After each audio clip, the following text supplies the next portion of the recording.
Review. Our guest today is a celebrated visual branding strategist and award-winning graphic designer, the founder of Design by Joe Studio.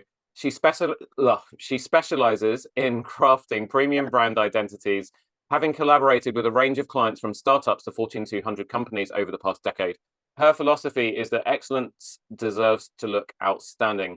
Defying personal challenges, including battling a brain tumor, she launched 3 companies in 1 year, rejecting the notion of limits. She's now renowned as a brand magician and dreamer extraordinaire for high achievers and ambitious brands. Here to show us how a rebrand can change your business and your life and much, much more. Tailoring Talkers, please welcome Johanna White to the show. How are you? Well, now that we got all of our Zoom bugs worked out, I'm pretty fantastic. How are you? Yeah, I'm good, thank you. Right, so I should have asked you this before. So my sister-in-law is from Finland. Yeah, that's right, because my niece is half Finnish, half Spanish. And so her name is spelled exactly the same as yours. It's Johanna. Is that the correct pronunciation? Yes, it Okay, is. great. But I like to confuse the whole world by calling my business Designed by Yo. Joe. Yeah. Because, if you put J-O, nobody's going to say Designed by Yo. And that would sound kind of crazy anyway. Yeah, So exactly. Joe has been my nickname since I was a child, but Johanna is the correct pronunciation. And then it would also kind of just sort of take you off brand a little bit and careen you into, from where Designed by you are. Yo. Yeah, exactly. That's it. From the beautiful, sophisticated, looks like she's got it all together, confident, competent lady that I see before me to, sort of baggy trouser wearing hip hopster, all of that. That made me sound really old. But yeah, but It, Johanna, it, do you it prefer Joe? would be, I prefer Joe. Yeah. Oh, okay, fine. We'll do that now. So yeah, how are you? Where are you calling in from? Because I know you're in the States, but I'm not sure exactly where. Dakota? I am actually in Michigan.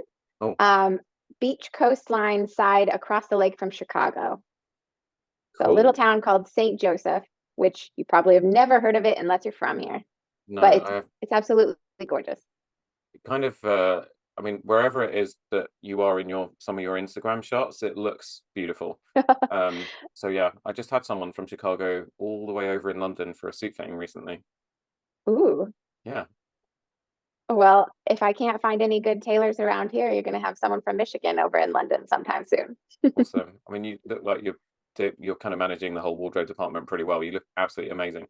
Oh, thank Um, you. I manage pretty fine for myself, but my husband, he's just along for the ride, and we got to get him some more well-tailored pieces.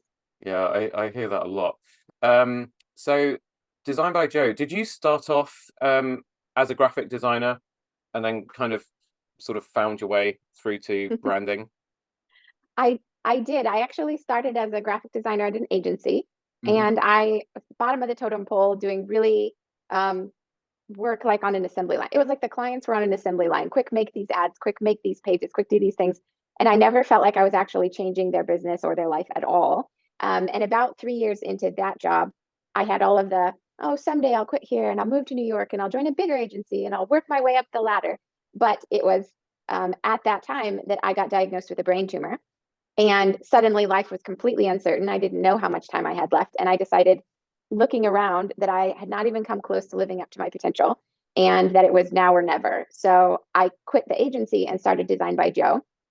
That's been 10 years ago now. And even when I first started Design by Joe, at first it was freelance graphic designer, and then it was a graphic design company. And I was still seeing that now, even though I was a little bit more in control of the deliverables and a little bit more in control of my fate, I still wasn't serving clients on a business altering level because I was expecting them to tell me what they needed, what they wanted, and what would be right for their business. And in most cases, they didn't know.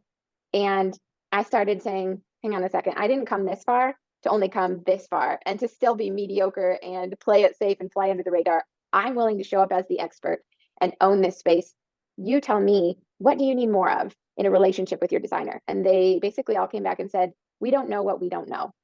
We need an expert who can help us with our messaging and help us know what to say and draw it out of us. We need an expert who can tell us what needs to go on our marketing materials or what the copy should be on our website. Or I need to do a photo shoot, but I have no idea how I should look or what I should wear or what would represent my brand. And even when it comes to the brand visuals, I don't really know what my audience is drawn to. And so I started quickly expanding. I took courses on messaging. I took courses on web design. I learned to code because I would make these beautiful brands and then send my clients off to a web designer. Good luck, honey. Goodbye. Yeah. And it would get typically quite subpar results because many web developers are not actually designers, and vice versa. They'd find a designer who then didn't know how to do good UX and UI and make it flow, and it would just get broken. And I thought, well, if I can't find someone in these areas right now that I trust their outcome enough to send my clients to, I'm going to expand and become that and just bring it all together into a seamless experience that gets them actual results. Because that was the biggest thing. Yeah. Each time, if I did a piece of it, it didn't matter how well I did on a piece of it. If it wasn't cohesive, intentional, and consistent across the board, they didn't get results. And I did not want to sell something that had no ROI. So I switched, I engaged more pieces of the process and totally fell in love with the style aspect of it along the way, the personal brand style, and how much that can be a confidence catalyst for them actually then living their brand in the world. Yeah. Wow. And Health. I don't know how to give short answers, Robert. So you're gonna feel free to interrupt me anytime and say, okay, you answered the question, moving on. You know, I listen to every single episode of mine, so at least it gets one more download. No, but because for several reasons, right? You're learning, and there's things that you miss while you're having the conversation. So I like to go back over it. Also gets one extra download, but also so I can listen to myself and get better. And the one thing that I realize is, so you say that you don't give short answers. I don't ask long, short questions. I don't ask short questions. That's it. So, health-wise, all clear now? Health-wise, I experienced a complete and full miracle. So it was a 2.5 year health journey from brain surgeon to brain surgeon who would say, maybe we can help you. No, actually, we can't. And they'd ship me off to the next guy. Maybe we can help you. Maybe it's bigger. We don't know. No, our machine's not going to work on that. Actually, it could turn it into something that it's not, or it could cause blood clots in the brain, or et cetera, et cetera, et cetera. And so um, none of them could help me. But I had a miracle going on under the surface the whole time, which really then laid the foundation for how much of a, I don't know, bulldog I am in business now when it comes to making sure that my clients don't take no as the last answer in a lot of cases, or that they don't stop because something feels a little scary. Because I had a really good friend challenge me right after I got diagnosed. He showed up on my porch the day after the diagnosis, and he said, Johanna, you've said your whole life that you believe in God and you believe in healing. And I challenge you today to act like it and to talk like it and to not own this story that the doctors are giving you. You have a choice and you can choose what you say. You're not going to lie about it. You're not going to say everything's fine when it's not, but you're not going to say, I have a brain tumor. You're going to say, this is what they found. I am being healed. And he challenged me to change my speaking and to change the inputs. I stopped listening to anything that made me afraid. I did not do WebMD or spend a lot of time trying to self diagnose. And instead, I just spent time listening to anything that said healing was possible and putting it in. And I went from totally debilitating symptoms, partial paralysis on my left side, food coming out of my nose instead of going down my throat, atrophied muscles in my neck that looked like it had been scooped out with an ice cream scoop, and just like total misery, to healed. And it didn't happen overnight. And I had a lot of roller coaster up and downs and setbacks because I would stand in faith. I would speak in faith. I would start changing my thinking and my speaking and really act like I believed what I said I did. And my body started to get better and better and better. And then I would go to another surgeon or another MRI appointment because I really wanted certainty. I wanted to see the clean scan and to be able to prove to everyone that I really was healed. And it wasn't just, I'm not just a fraud or Yeah. making it up or any of these things. And I would go and they'd do the scan and they'd say, we're not quite sure because we used a different machine, but it's either same size or maybe bigger. In fact, here's the next 5 symptoms that are going to happen to you: vision loss, hearing loss, like facial numbness, all these things. And I would go into the appointment almost healed, like body working like previous pre-brain tumor. I would hear the diagnosis again. I would see the scan and I would leave crushed. And I woke up the next morning with all of my symptoms back and then some. And I started to just connect the dots on how really powerful our mind is and how important our faith is as well in like we always have faith. We either have faith that the thing is healing or that it's not. We either have faith in the good thing or the negative, right? Like you have fear is just faith that something bad is happening. Yeah. Really. Yeah. And We all so have an amount of faith. It's just where we choose to place it. exactly. And we also all have a story running through our heads at all times. And I thought that was just the truth. It was the story. Whatever I'm hearing or thinking must be true. But in reality, we can change what we're thinking and we can change the story and then we can change the outcome. And that is what ultimately happened when I finally said, okay, I'm going to stop going back to the doctors who are saying they can't help me anyway. And I'm going to stop getting the pants scared off of me every 6 months. And I'm just going to take that last step of faith that I really do believe I am healed and being continually healed the rest of the way and stop going back because I needed to shift my faith a little more in the helpful direction. And I was too easily swayed in the fear direction. So I punched fear in the face and took that last step. And like, I haven't had any of the symptoms, the choking or the pounding migraines or the swallowing issues for 6 or 7 years now. Was the last time I had any of that. Long gone. And so I am a walking, talking, everyday miracle. Wow, you're my hero. I just love that because yeah, it was the decision that you made. And as you said, punch fear in the face. I would use a slightly different term, but let's try and keep the clean rating for this episode. Um, Yep. and but you embody that not just through the work that you do and the work you do with your clients and so on, but the way that you live your life. I mean, you are a real adventurer. I mean, you really grab life, like you wrap your arms around it and you go for it, going up mountains on snowboards. I tried that once. It was really bad. Horse riding, trying to think what else I've seen you do. You're a motorbiker as well. Like you're an all-round action hero. I thank you. I accept your compliment. I love life now, and I didn't used to appreciate it enough. So I would never ever wish a brain tumor on anyone, but I sometimes still am thankful that I went through this because at age 25, I had a choice. Keep living life safe, secure, mediocre, never actually trying to do what you're capable of because it might fail. That was the thing I was scared of the most was failing. I would rather not set a goal than set a goal and not reach the goal and be Yeah. confronted with my failure. I would rather not try something in business because what if it fails?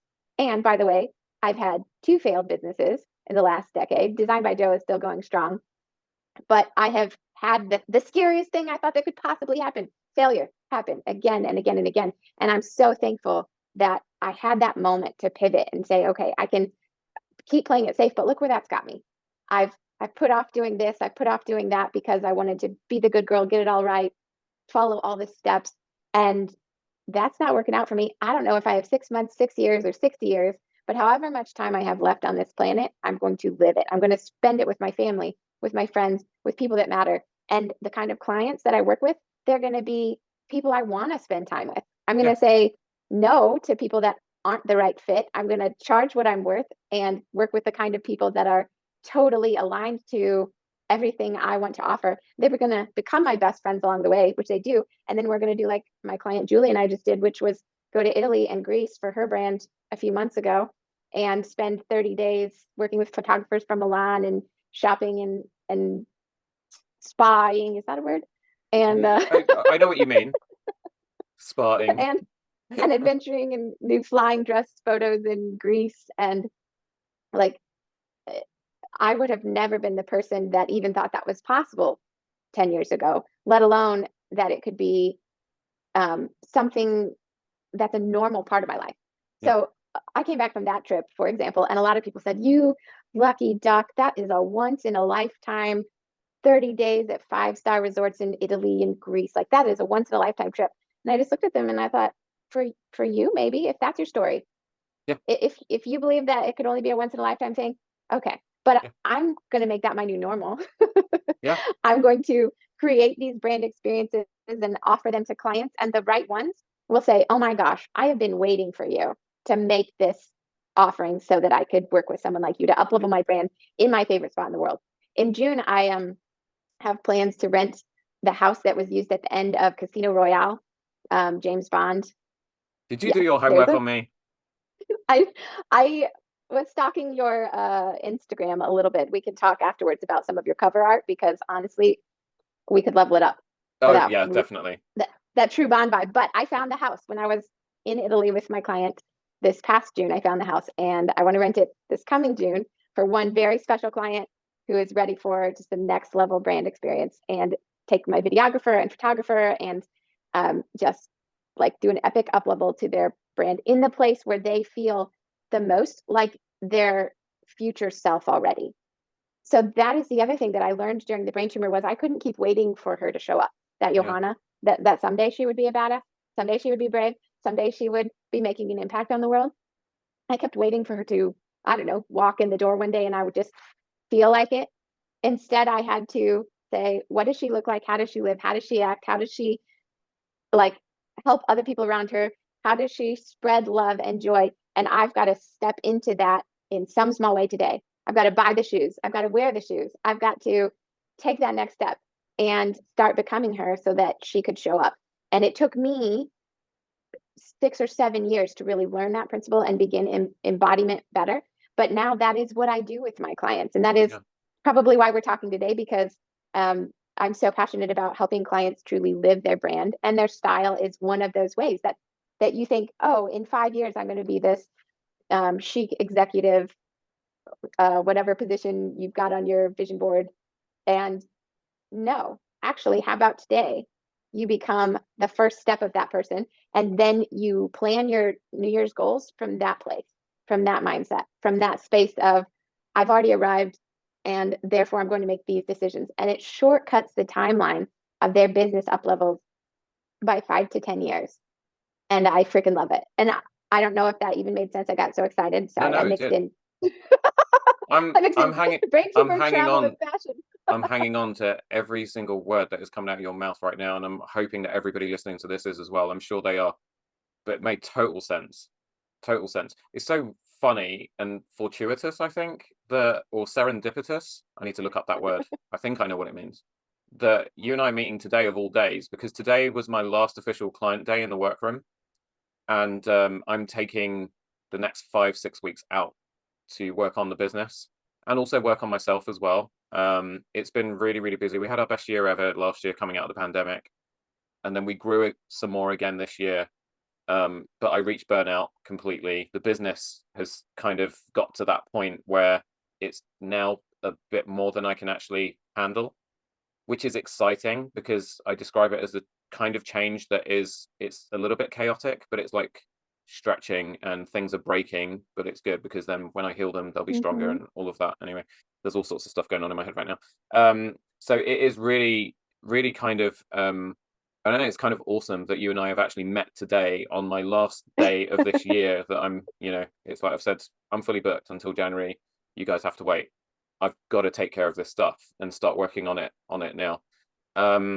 So yeah, okay. Where do we go now? So brand magician. I have an idea. Can I give you a tip for the next 5 to 6 weeks? You don't need to ask permission. Just okay. Tell me. Well, one, I want to say I'm really proud of you for setting aside the time to work on your business, not just in it, because that is one of the key things that makes a difference between a true business owner and just a business operator. It's the person that takes the time. And for my business, that was actually one of the pivotal moments. It was probably about 6 years ago. I did the same thing. I actually took 3 months off. I refused to take any clients for 3 months. I literally blocked my calendar and I said, I am going to do what I do for my clients to myself, because I've been living by that old adage, the cobbler's children wear no shoes. I was creating beautiful brand pieces for clients, and my own brand didn't even exist. I had a website. It was a portfolio. It looked like everyone else's. I was embarrassed to send people there. I'd say, okay, so go to my website. Don't look at the website. Just look at the work. Don't look at the website. I know I do brand. This is not a representation. He's biting his fist right now, folks. This is no, it's because or he's dying to say things something. that she, guys and girls listening, there's things that she's saying that not exactly the same, but there are so many parallels right now between the two. Well, between Joe then and me right now. But you carry on, and then I'll tell you something that'll make you laugh. Yes. And also make you extremely worried at the same time. Well, I just think you're making the right choice, because when I did that, when I finally took time for myself, it meant I believed in my business enough to treat myself like my own client. And it truly taught me what I now use as the 3 pillars for every client process that I go through, which is, first, you have to know your value. So I was talking till I was blue in the face to people about how I could help design a luxury brand for them, but it didn't like come across clearly. The true diamond in my message was not refined, it was not polished, it was not coming through. And so I had to know my value, and I sat with myself and went through my messaging and really asked myself, what makes me unique? What makes me different? What problem do I solve better than anyone? Because if I don't know that, how on earth would someone know that they should work with me versus someone else, etc. And so I really sat with myself and I got to know my value. And then once I realized that I really did have something unique and this ability to not just design a logo or just pick colors, but to truly encapsulate the person in their brand in every piece of it and help them walk it in the world, then I knew the frustrating fact that I was totally undercharging. But I also knew I was at the perfect point to do something about it. And so once I knew my value, then it was time to show my value. And that is what I did next. Was during that 3 months, I completely redid my copy for my website. And then I went out, gathered my photographers and said, okay, I have this art direction. I'm going to make these business cards with gold edges. I'm going to get these ridiculous nails crusted with diamonds. I'm going to dip it in gold paint. We're going to fling gold all over the studio. This is going to be an epic shoot, and it's going to be the core image for my brand. I'm going to get this Hermes Collier Edition bracelet, because if I was a bracelet, that would be me. It's like the luxury staple of their brand, but also it's totally badass. And so I picked just a few pieces, which, by the way, at that time were way out of my budget because I was still the undercharging, overworking professional who just was hoping and dreaming of becoming that Johanna someday. And one of the key things that I did, so take this to your listeners, and you can challenge yourself to do this in this time that you're doing this, was that was one of the moments of stepping into the Johanna I knew I wanted to become right then. And my husband said, hey, why don't you just borrow one from my aunt? Or why don't you just rent a bracelet for the shoot or something? And I knew that I couldn't do that because it wasn't about the photos and it wasn't about what other people saw. It was about who I knew I was meant to be, and it needed to be genuine. It needed to be real. It was not for show. It was not for, I'm going to take pictures of this bracelet I can't afford and pretend I'm somebody I'm not, and then everyone's going to think I'm in luxury. No, it was, I am the person who shops like this starting today. And this one piece is my little line in the sand of becoming that person. And so I did the shoot. I then built my website in a way that the message was clear. The photos told this story of the message I was trying to communicate, which was really important. And as soon as I knew my value, and then I showed my value to the world, my pricing changed overnight. I literally was in a coffee shop the day after I launched my new website, and a gentleman walked up and struck up a conversation. He asked if he could borrow my power cord because he saw I had a Mac, and I let him borrow it. He came back, returned it 30 minutes later, asked me what I did. I gave him my new business card. He got so excited. He ran back to his table, ran back 5 minutes later and said, I had to look up your website immediately because this card is badass. Like, it's thick and it's gold and it's sleek and I've never seen anything like it. And then I went to your website. This is the American Psycho thing, right? Where we compare. That was the thing I did as well with mine. It needed, when someone took it from me, it needed, I wanted them to hold on to it a little bit longer. You know what I mean? And really feel it and give them an essence of what I was about. Anyway, and yours is beautiful too. Well, I feel that way. The business card was just one touch point, but I feel that way about every single brand touch point. You never know where a client's going to come first. It should be a mic drop moment. It should make an unforgettable impact. And so we can talk more about that in a second. I'll close the story by saying he came back like geeking out over my website and he said, I need you to do work for me. No, by the way, I work for Google. And I did nothing. Handy in so many ways potentially, but continue. But I just showed up different, and I'm sure that I glowed different. Like in that coffee shop that day, I was confident. And I knew that if I gave him my card and he looked at my website, he was going to see the real me and what I was capable of. And he wasn't going to have to translate it himself. He wasn't going to have to draw his own conclusions. Too often, we think our websites are okay, our social media is fine. Like if people look long enough and hard enough, they'll eventually get to know the real me. But that's asking an awful lot about someone who doesn't really know you yet. You're asking them to do a lot of work and draw a lot of conclusions. And in today's overwhelmed, over digital, over flooded age, that's just leaving way too much to chance. So my goal is within 2 to 3 seconds of seeing any one piece of my brand, whether it's me walking down the street, a business card, my website, my social media, a thank you card that I sent to a client at Thanksgiving, that they're going to say, oh, okay, this is what it means to create excellence by design. This is what it means to live your brand. She gets luxury. She gets me. I need her on my project. And that's what happened. My brand packages went from 5,000 to 6 figures, like in the span of 6 months. And it went from people saying at 5,000, I don't know, like I can't quite see the value.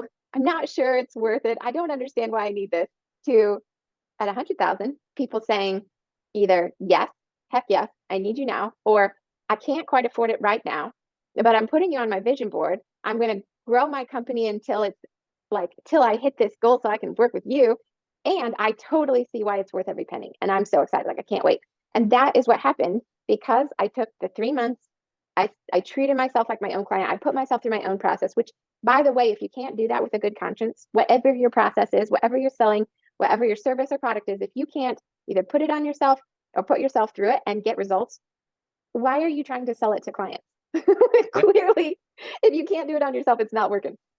And so not only did it change how I showed up in the world, but then it enabled me to do step 3, which was really live my brand, because my confidence was high that how I was showing up was an accurate representation of the uniqueness I had to offer. And over the years, I've added more to my website. Like, as a brand designer, of course, I'm always playing and always elevating and calling my photographer with a new idea and saying, okay, so I just got this gorgeous gown from a designer in Australia and I want to change some things. Or calling another one and saying, hey, the Harley is clean today. Can we do a photo shoot in a dress on the motorcycle? Because I want to show people what it's like to embrace all the facets of your diamond and stop shaving them off into a little Yeah. ball so that you match what you think other people want to see of you.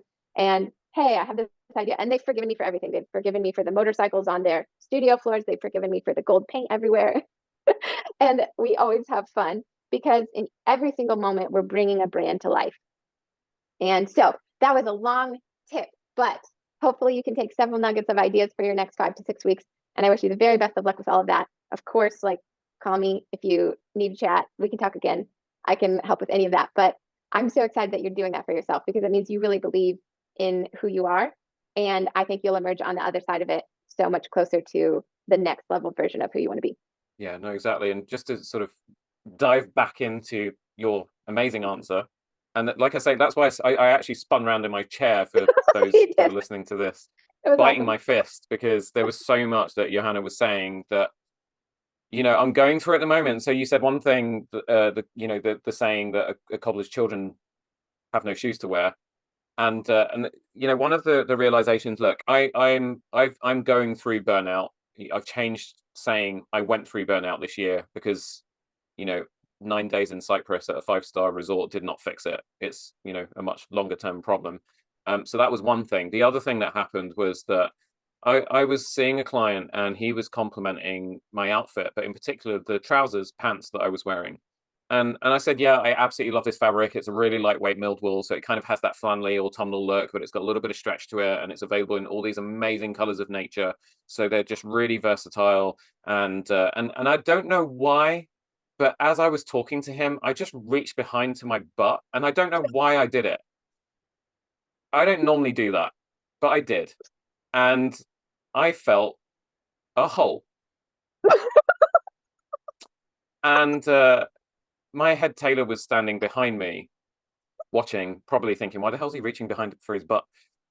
And then he saw it, and so anyway, so suddenly I kind of like put my legs together because I'm now really self-conscious, and hurried the client out. So I was like, "Okay, fine, don't worry, I'll give you a quote for him, and we'll just make him up. I've got your measurements. Get out of the wet room." And and then I sat down to have a look, and like literally, Johanna, my pants had gone right through the crotch.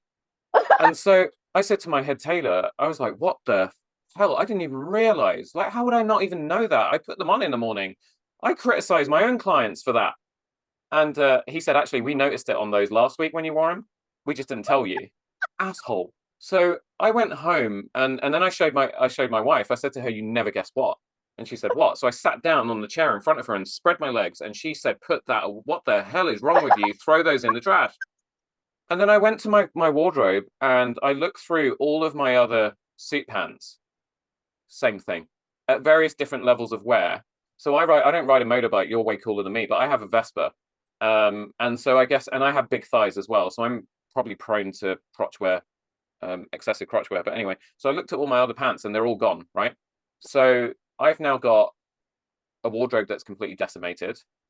I'm then, so this happened around September time. So then I've spent the last 2 3 months basically um, using all my talent and instinct with the clothes that I have to throw outfits together, and it's been working. But it's that thing that you said, right? Like with the Hermes thing, like you could have rented it, but you would have been kind of faking it. Is the other example I give that's kind of similar is when during the pandemic, clients would proudly tell me, "Oh, I'm not wearing a suit these days. I'm just wearing shorts and a t-shirt." But then sometimes I need to look smart for a Zoom call, so I just put my suit jacket on, and but I'm actually in my pants, and they're actually proud of that.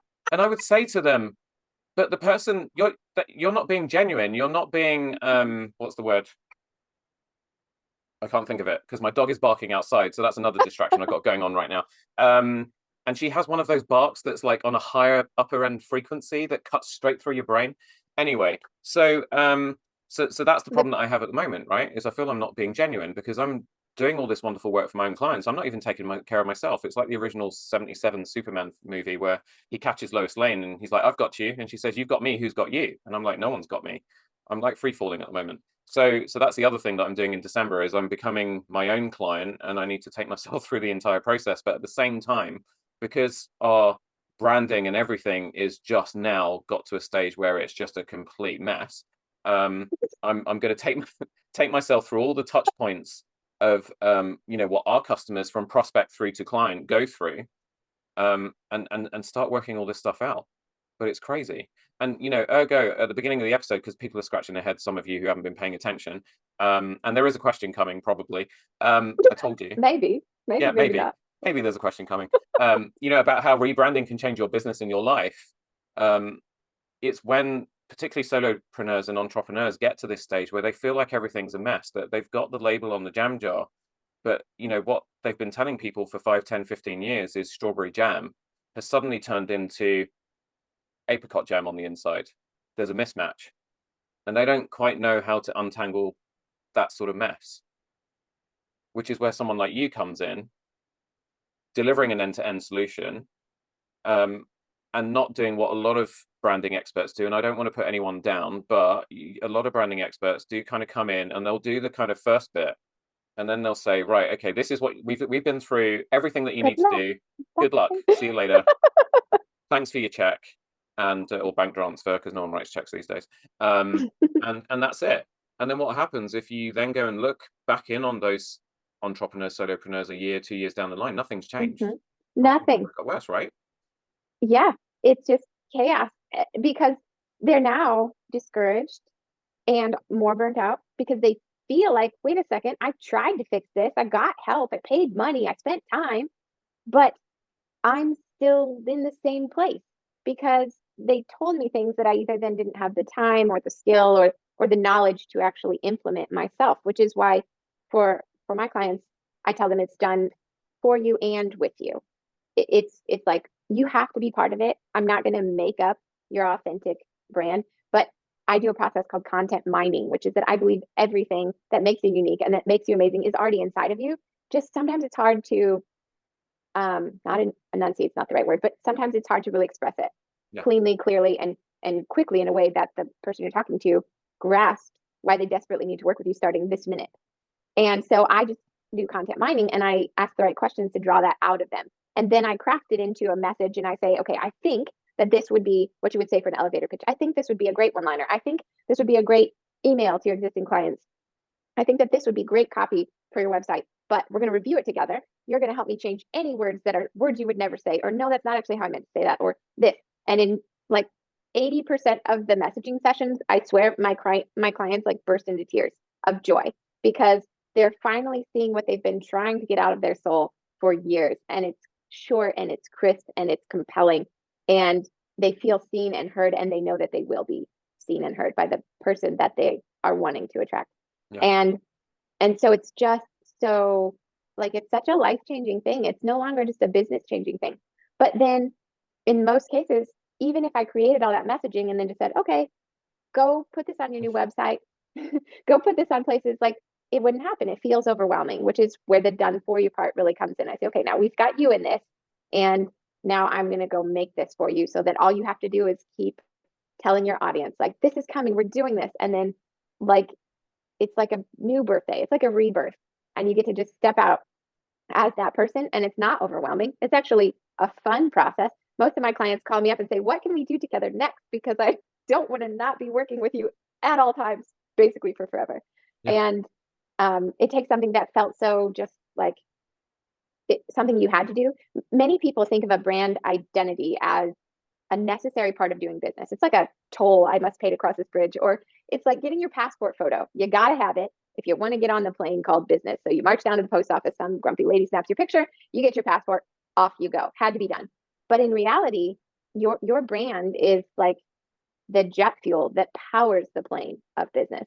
And it is the thing that carries you to the next level. So when we talk about like how changing your brand can totally change your business, it can change what you're able to charge. It can change your confidence to actually sell what you're selling. And it can make your sales process way, way shorter because you no longer have to explain why you're worth it till you're blue in the face. They take one look They at your can brand see. and they're asking you, Yeah. hey, I know you're booked through February, but please, please put me on your wait list. I have got to work with you.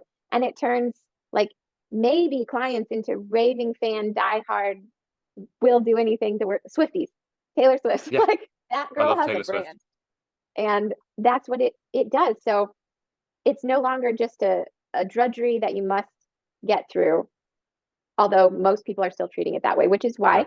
it's scattered, it's put together piece by piece. I'll do a little bit when I have time. Oh crap, I'm starting this Facebook group for these types of clients. Quick, make a little banner cover photo, throw something together. Oh, I'm starting a podcast. Quick, make a cover for the podcast. Quick, make episode art. Hurry, hurry, hurry. We don't have time. Throw it out there. And then they look around and they realize that their entire visual brand has come together by default instead of by design, and that it's not actually saying what they want it to say. It's still happening. Like your brand is always happening. It's just either being done by you or done to you. So you get to choose. Yeah, and a lot of people think that, especially when they start a business. I'm talking to someone right now, a friend who doesn't listen to this podcast, so he ain't going to get offended. He is starting a business, and he's got the logo done, and he thinks that's it. That's my brand done. There's this disassociation between, a brand being so much more, like you described it. If you take your business as the jet plane, the brand is the rocket fuel. It's the essence. It's the core of who you are. When people don't look at rocket fuel, but anyway, Maybe so this is now turning. my illustration breaks down there. Yeah, it does.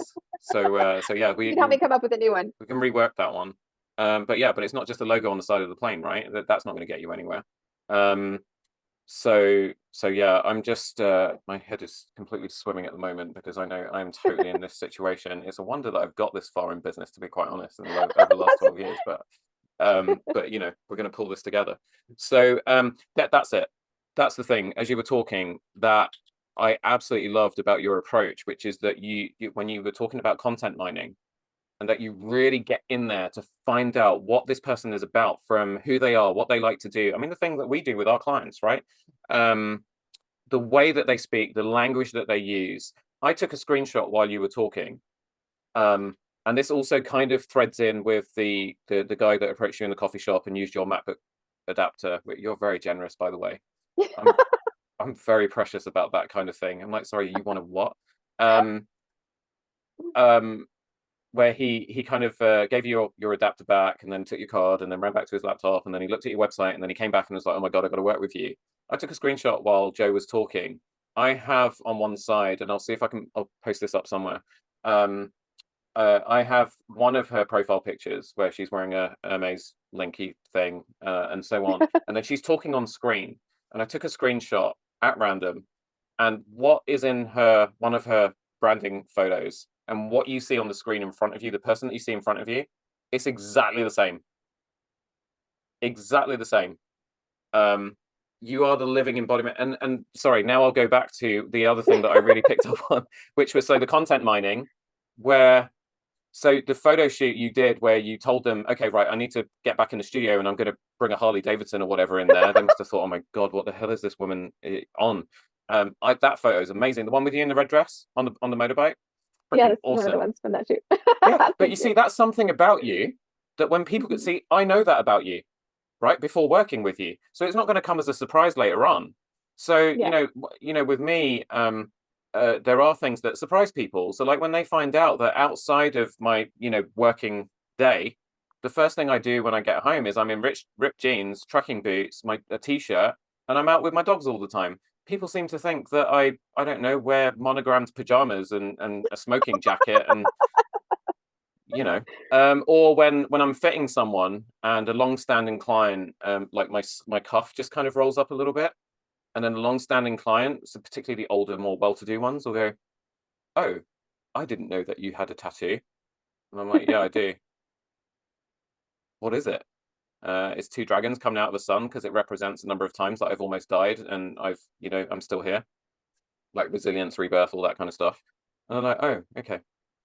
But you can see there's something that's gone off in them because it's like something that they didn't know about me, and it's kind of like I wish that there was a way to encapsulate that so that when people actually hit me first time, they kind of know all of that stuff and there aren't really any kind of surprises later on. I mean, Mhm. they can't know everything, Right. but it's like the main stuff.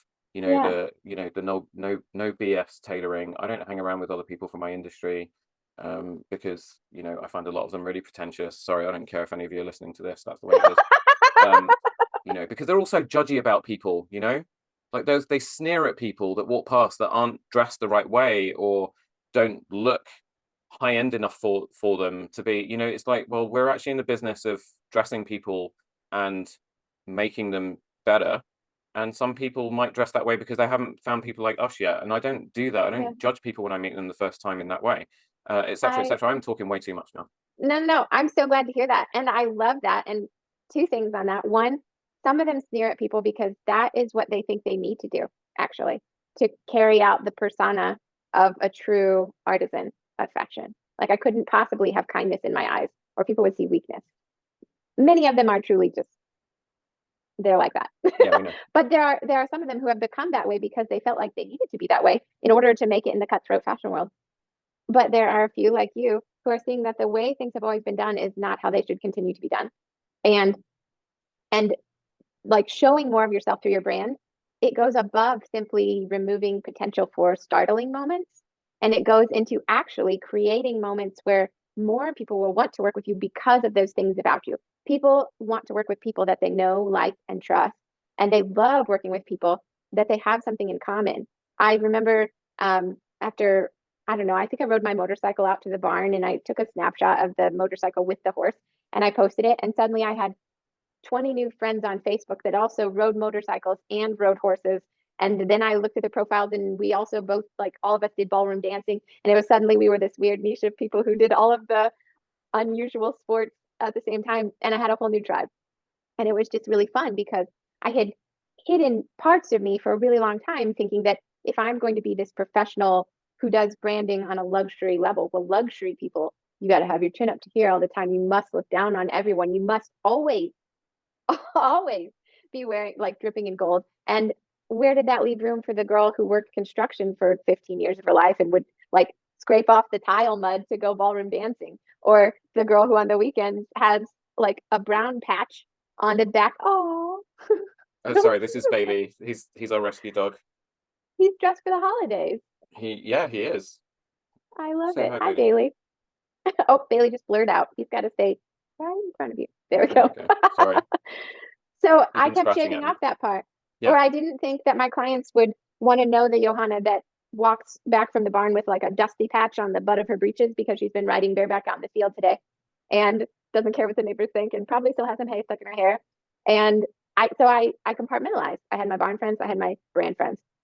But then I started realizing as I let myself be seen and I made it great design always has a reason. So I'm not just on my website in a motorcycle because I think a motorcycle is badass. It is because I started to realize that what made me unique was the ability to see that it was possible to do all the things. You didn't have to throw half of yourself away Yeah. to be authentic. And I wanted my clients to know the same thing. So that's why it's on there. But the more I started to do that, the more I relaxed into who I truly was, the better and better clients I got to work with. Like the more aligned they were, the more joyful and kind and loving and fun. And people talk about bad clients and complaints and like, oh, like you got so and so asking for 20 revisions or they didn't like this. That never happens to me anymore. I love my clients. My clients love me. Like we love the process. They get killer results. I have a great time. I wake up excited. I have a client coming over in like 40 minutes. I can't wait till she gets here. We're probably going to have some wine and work on her press release and finish up her brand. And like the more you open yourself to letting yourself be seen, the more you open yourself to experiences and kindness and wonderful people and magic. Like it really just comes in when you start to say it's possible I can be seen and I see you. And that is, it's just like one of the gifts of a brand is unwrapping that present for the world. Yeah. Wow. And I'm so glad that, I mean, it has been a real treat and a present to have you here. He's really distracting, isn't he? He's so cute. Please keep him. I think you should, he's holding very still, honestly. I think you should probably be on all your podcast episodes. He's got Yeah, great hair. he really, really likes contact. He we found him when he was roughly 18 months old, and my wife actually spotted him from the car. We were driving along the highway and she spotted him from he'd just been dumped on the side of the road with a broken leg. Oh. So really sad. And so yeah, it was a big fight and it was a lot of money and you went through a lot, didn't you? 3 operations and so on. But he's been with us for like 5-6 years now and he's just the best. And Oh. he's also very demanding too. Um oh my god, shut up. I know it's nearly dinner time. We've got to let Jo go too because she's got a client coming. Um I feel like I could talk to you forever. I Kind of. know. This is so fun. We're gonna have to talk again sometime. See, I was going to say that. So yes, definitely. Now, people listening that are thinking, "Oh my God, I really, really want to work with her," should definitely go to your website, designedbyjostudio.com. I'm going to make sure that's in the show notes. You can request a free brand consult there. So it's a 30-minute call where Jo will discuss with you what sets you apart, how you want to show up in the world, and then, hopefully close you on working with her. There's something else that you're working on or about to introduce. Am I right? Well, we talked about somewhere in the middle of this episode, we talked about the James Bond house on Lake Como in Italy. Yeah. I am making that an actual offering. So I'm only going to take one client to Italy to up level their brand in this like insanely magical spot. So it's not on my website because it's not for everybody. But if you're someone who says, I know that that is what needs to change, like I'm ready to become my next level self, my next level brand, and have a heck of a time doing it, put that in your consult note and let's talk about what that could look like for you. Awesome. I love that. Jo, thank you so, so much. Have you had fun today? I've had so much fun. This has been one of my favorite podcasts this year, I think. Oh, thank you. It's definitely been my favorite too. Any of my previous guests that are listening, I'm sorry. Just up your game next time we get on a call together. Jo, thank you. Thank you all so much for joining Jo and I on this episode. And don't forget, we are on Instagram. I still don't see the point. Jo's going to tell me why at some point. And I love feedback. So email me at tailoringtalkpodcast@gmail.com. Remember to subscribe, rate, and review. You can click the share button in your player to send this episode on to people you know who might get some help or be inspired by Jo and what she and I discussed today. And if you're enjoying Tailoring Talk and want to support the show, you can simply hit the support the show link in the show notes. Have a great week. Be good to each other, and I will see you on the next one.